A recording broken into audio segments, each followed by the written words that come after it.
Halo Sobat Kolektor, kembali bertemu dengan saya Dr. Aldo di channel Dr. Kolektor. 2 tahun lebih friends, itu waktu yang saya butuhkan untuk bersabar untuk menanti rilisnya statue yang akan kita unboxing dan review kali ini. Apakah benar-benar layak untuk ditunggu? Langsung saja kita unboxing dan review statue Final Fantasy VII Remake buatan F4 Studio.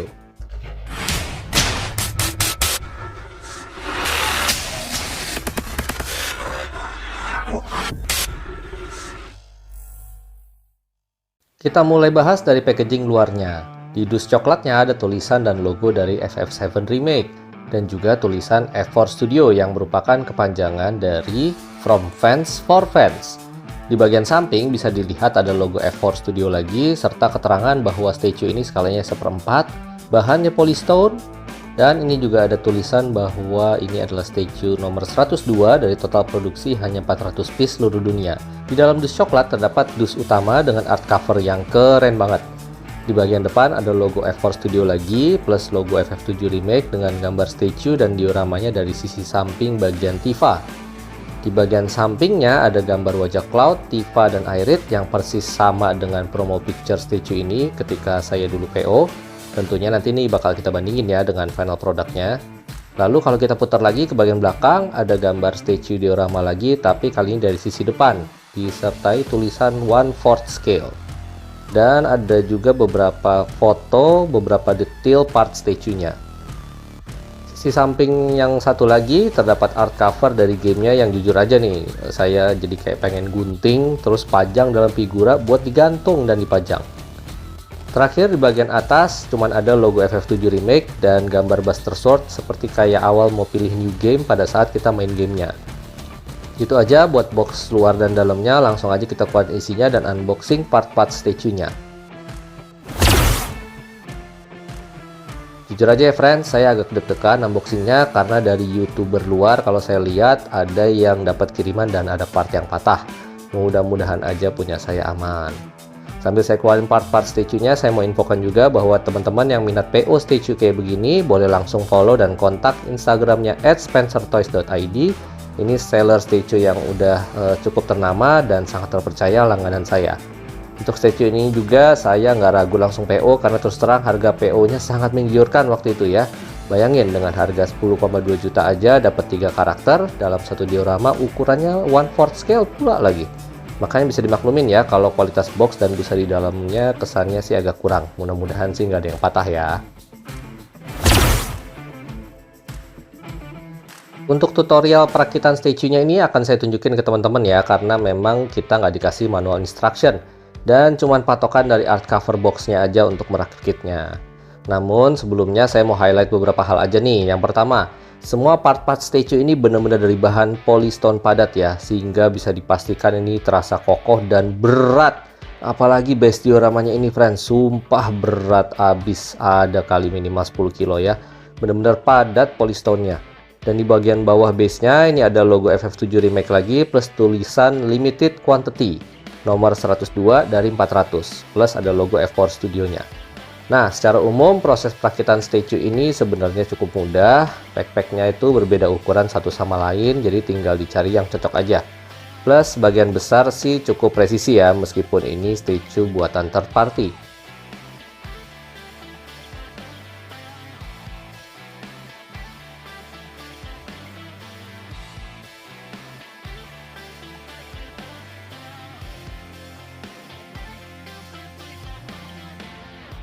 Untuk box-box besar Shinra ini memang nggak ada colokan ke base, cuma tinggal ditaruh aja di bagian belakang diorama. Dan yang box ketiga yang ada colokan untuk tiang besi ini ditaruh di bagian atas.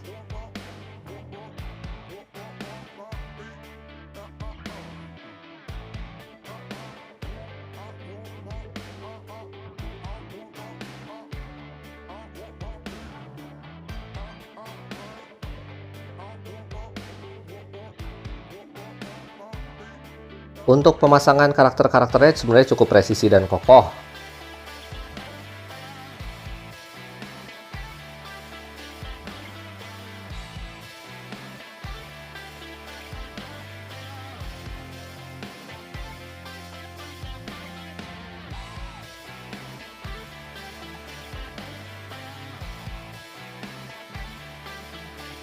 Untuk Cloud agak sedikit ribet saat mau pasang pedang. Prinsipnya harus ngepasin dulu tangan yang depan ke body, baru pasang gagang pedangnya dari belakang. Untuk head sculptnya juga ada sedikit nggak presisi dan bisa goyang-goyang, meskipun sih kalau nggak disentuh-sentuh ya nggak bakalan jatuh juga. Untuk karakter Aerith ini cukup mudah dan presisi, tinggal tempel-tempel magnetnya aja.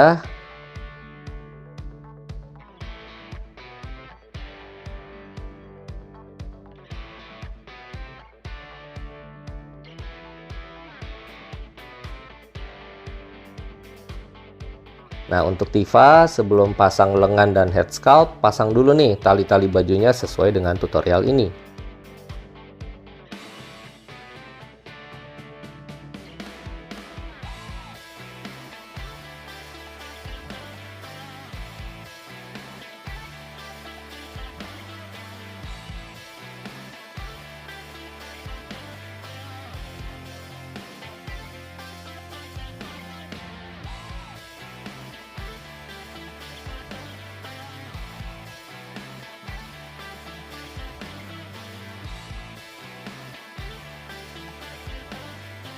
Sisanya gampang aja, cuman hati-hati aja pas pegang head sculptnya, ada bagian-bagian runcing yang risiko patah.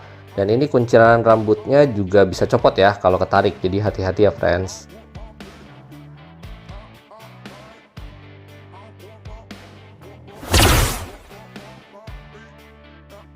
Supaya teman-teman bisa melihat sedetil yang mata saya lihat sendiri, saya akan tampilkan foto high resolution saja ya untuk detailnya. Kita mulai dari base-nya. Base-nya ini bentuknya segi 8 dengan konsep jalanan di kota Midgar beserta part-part reruntuhan kota ditambah dengan 3 kotak kayu berlogo Shinra yang makin menambah dioramanya ini serasa makin ikonik FF7 tentunya. Untuk detail dan paint job-nya saya acungin jempol sih F4 Studio ini ya. Ini bisa teman-teman lihat jalanannya kelihatan retak-retak, berdebu, terus ada efek pasir-pasir kotor ya. Tiang-tiangnya besinya juga ada efek berkarat dan dibikin tumpang tindih. Sampai papan petunjuk jalan ke sektor 7 Midgar ini semuanya dicatnya keren abis ya, gradasinya realistis banget. Ada efek-efek karat, nuansa kotor, terus warna metal besi-besinya ini bagus banget. Belum lagi box kayu yang ada logo Shinra Electric Power Company ini dibuat persis kayak di gamenya. Kayunya ini beneran kayak kayu gitu ya, guratan-guratannya real banget. Terus logo dan tulisan Shinra-nya ini juga dibikin efek timbul. Ini bener-bener niat sih bikin dioramanya ya. Dan berat loh ya, ini semua masing-masing ini berat banget. Ini sangat menggambarkan situasi umum game FF7 Remake, dimana ya memang sebagian besar di kota Midgar. Next, kita masuk ke karakternya. Tapi sebelum itu saya mau info ke teman-teman bahwa F4 Studio ini ya kayak namanya ya, From Fans for Fans. Jadi dalam proses pembuatan statue ini, mereka beberapa kali posting progress di Facebook page mereka dan minta feedback balik nih terkait hasil kerja mereka, terutama dari sisi head sculpt karakter-karakternya. Makanya mari sekarang kita lihat satu persatu. Yang pertama kita mulai dari Aerith. Untuk bajunya sendiri ini dibikin bertekstur dengan warna baju dan gradasi yang cukup natural, mulai dari jaket merahnya sampai dress dalam yang warna putih corak batik pink ini benar-benar bagus ya, paint jobnya rapi banget. Cuman memang kesannya terlalu clean. Padahal kan Aerith ini tinggalnya di slum ya, di gorong-gorong kota Midgar yang kotor. Nah, untuk skin tone-nya ini cukup polos, warna kuning langsat dengan tekstur yang halus ya, mungkin karena kulit perempuan ya. Dan untuk sepatunya juga dibikin cukup detail dan bertekstur, tapi sayang nggak ada efek kotor-kotor tanah di sepatunya. Efek kotor-kotor dan karat justru nampak di tongkat senjatanya yang dibikin cukup realistis. Plus tidak lupa ada 2 buah ya slot materia yang sudah terisi materia warna merah dan hijau nih, materia summon dan magic ya. Untuk head sculpt-nya, nah ini dia, bisa dibilang nih salah satu head sculpt Aerith terbaik saat ini menurut saya, meskipun nggak sama persis ya sama konsep 3D rendering awal di saat promo pre-order statue ini. Tapi kalau dibandingin sama Play Art Sky, ini jauh lebih bagus sih. Untuk tekstur rambutnya juga bergelombang dengan warna yang dibikin bergradasi antara coklat muda dan coklat tua. Overall saya cukup puas sama Aerith ini, apalagi bila dilihat secara keseluruhan proporsi badannya ini bagus banget, persis kayak di gamenya. Untuk posenya sendiri meskipun battle pose ya namanya juga Aerith agak standar sih ya. Next, yang ditunggu sebagian besar fans FF7 adalah Tifa. Nah, kalau bahas Tifa nomor 1 pasti yang pengen dilihat adalah bodinya, ya kan? Ya nggak? Dan puji Tuhan friends, proporsinya ini bagus banget bodinya ya. Dan bagian dadanya yang terus terang saya khawatir apakah berlebihan, ternyata dibuatnya pas ya, proporsional, tidak berlebihan. Untuk sculpting badannya juga rampingnya dapet, posenya apalagi ya super dinamis. Dan ini untuk detail classic outfitnya ya, mulai dari baju, rok, armor di tangan, semuanya dicat dengan sangat rapi dan tetap bertekstur ya. Untuk sepatu kets merahnya juga dibuat sangat detail dan bagus catnya. Dan kalau diperhatikan nih sampai stocking yang dipakai ya di baju di lengan dan juga pahanya, ini juga ada teksturnya loh. Dan untuk skin tone-nya sendiri menurut saya udah cukup bagus dan tidak terlihat kayak boneka. Nah, untuk head sculpt-nya gimana? Langsung lihat aja friends. Cantik banget loh ini. Meskipun ya nggak 100% Tifa sih, tapi cukup oke lah menurut saya. Untuk warna matanya juga cukup on point, rambut hitam panjang yang terurai juga bagus, catnya rapi, meskipun nggak terlihat ada gradasi warna rambut ya. Nah, untuk perbandingan sama figur Play Art Sky, mukanya kayak gini nih. Dan kalau dibandingin sama konsep 3D art awalnya, ya memang masih kurang mirip sih, tapi acceptable lah menurut saya. Nah, cuman ada satu yang sayang, ini di bagian glovesnya ada slot materia tapi nggak dikasih materianya nih, nggak kayak tongkatnya Aerith maupun Buster Sword-nya Cloud yang nanti saya tunjukin. Terakhir kita bahas detail sejagoan utama, yaitu Cloud Stripe. Sebenarnya ya komentar saya nanti bakal agak mirip juga sih sama yang lain. Untuk detail paint job sama sculpting bajunya, armor bahu dan tangan, celana sampai sepatu semuanya nih rapi, bertekstur dan on point banget ya. Ini dibikinnya bagus lah sama si F4 Studio. Untuk highlight di armor bahu dan tangan juga banyak efek kotor dan karat, serta ada warna metal yang bergradasi ya, jadi cukup bagus, makin realistis. Dan untuk sepatunya juga detail banget, dicat rapi. Nah, untuk Buster Sword-nya ini bener-bener banyak banget efek battle damage-nya, baret sana sini. Cuman sayangnya nih aneh ya, baretnya ini hanya di bagian item pedangnya, yang di bagian metal silver shiny-nya malah terlalu clean menurut saya. Nah, untuk materia di slot Buster Sword ini juga bagus ya, lebih bagus dibandingkan yang tongkat Aerith. Ada efek glowing-glowingnya kalau kena cahaya, dan warna hijau dan merahnya ini lebih jelas kelihatannya. Untuk skin tone-nya juga sedikit berbeda di Cloud, kelihatan lebih kompleks ya, karena kan memang laki-laki, ada kontur ototnya, jadi ada tambahan shading-shading dan garis-garis pembuluh darah di lengannya. Sekarang untuk head sculpt-nya, syukurnya ya nggak terlalu nuansa boyband, nggak kayak statue yang sebelum ini saya bahas sebelumnya. Nah, untuk warna rambut menurut saya terlalu polos dan pucat sih memang ya, mestinya agak sedikit lebih kuning lagi. Ya intinya sih head sculpt Cloud ini cukup bagus ya, apalagi kalau dibandingin sama figur VTS Toys, Game Toys, dan juga Play Art Sky. Untuk posenya sendiri nih luar biasa dinamis, jadi ingat ini ya pose awal ketika Cloud mau mengeluarkan limit break pas lagi kita main gamenya.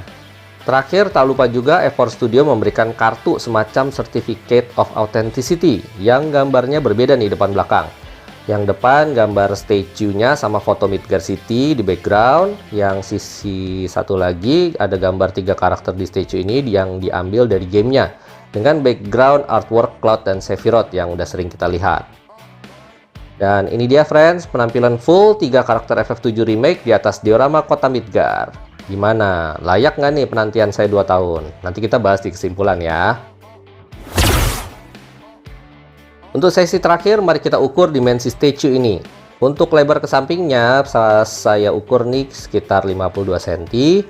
Untuk tinggi ke atas dari base sampai kepala Aerith itu sekitar 47 cm, dan ke belakang ini sekitar 58 cm. Ini lemari display saya benar-benar ngepas dan langsung berasa penuh. Wajar sih ya, karena memang skalanya 1/4, untung masih muat. Dan ini perbandingan ukuran dengan statue Sephiroth 1/4 scale juga yang pernah saya bahas buatan Pixstar Studio. Nah, kalau lihat ini jadi pengen mainin battle akhir ya antara Cloud, Tifa, Aerith lawan Sephiroth. Ingat gak friends? Yang waktu main gamenya itu ya. Mantap bener.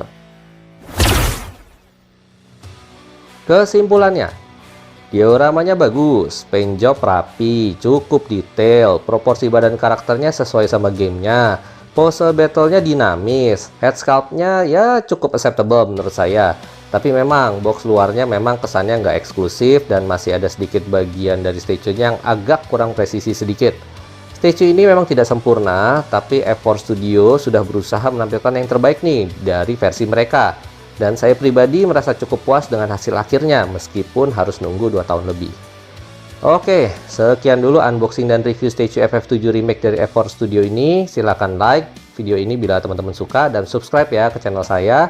Komen juga nih buat kalian fans FF7, gimana menurut kalian statue ini? Apakah worth it untuk harga 10 juta lebih sedikit? Kalau buat saya sih ini worth it banget ya. Oke deh, sampai jumpa di review berikutnya. Bye-bye.